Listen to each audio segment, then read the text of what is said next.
उद्धारक का स्पर्श, सामर्थ्य और करुणा। मुख्य पद मरकुस 1:40-42। एक कोढ़ रोगी उनके पास आया। उसने मसीह यीशु के सामने घुटने टेक उनसे विनती की, आप चाहें तो मुझे शुद्ध कर सकते हैं। तरस खाकर मसीह यीशु ने हाथ बढ़ाकर उसे स्पर्श किया और कहा, मैं चाहता हूं, तुम शुद्ध हो जाओ। उसी समय उसका कोढ़ रोक जाता रहा और वह शुद्ध हो गया। परिचय मसीह यीशु की सेवकाई में केवल शब्द ही नहीं थे, बल्कि स्पर्श भी था। जब हम सुसमाचार पढ़ते हैं तो हम देखते हैं कि दो प्रकार के उपचार होते हैं। एक तो वह जहां यीशु ने दीन लोगों को छुआ, और दूसरा वह जहां विश्वास करने वालों ने उनका वस्त्र छूकर अपना उपचार पाया। यह हमें दिखाता है कि उद्धारक तक पहुंचने के दो रास्ते हैं, परमेश्वर की पहल और हमारा विश्वास। 1. यीशु का स्पर्श। अशुद्ध को शुद्ध करना पुराने नियम की व्यवस्था के अनुसार कोढ़ रोगी को अशुद्ध माना जाता था। उसे लोगों से अलग रहना होता था और किसी को भी उसे छूने की अनुमति नहीं थी।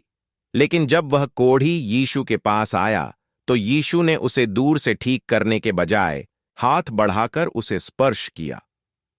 यह स्पर्श दिखाता है कि हमारा परमेश्वर दूर नहीं है। वह हमारे दर्द को महसूस करता है। वह हमारी अशुद्धता से घृणा नहीं करता। यीशु ने केवल शारीरिक रूप से ठीक करने आए, बल्कि उन लोगों की गरिमा बहाल करने आए जिन्हें समाज ने त्याग दिया था। पतरस की सांस को छूने पर बुखार चला गया। यीशु का स्पर्श जीवनदायी है। 2. यीशु को छूना। विश्वास की पहल दूसरी ओर सुसमाचार में एक घटना है जहां यीशु को छुआ गया।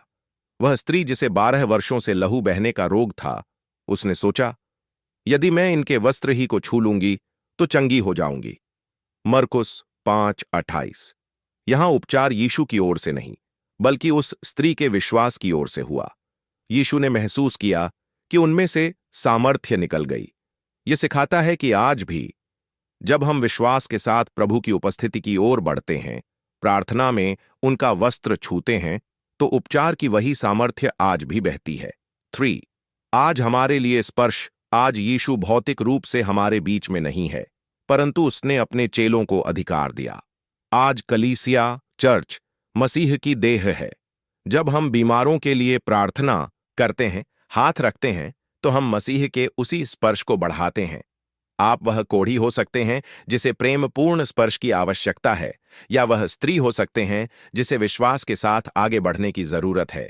निष्कर्ष एवं आह्वान। प्रभु यीशु का हृदय आज भी वैसा ही है। उसमें वही करुणा है और वही सामर्थ्य है। वह आज भी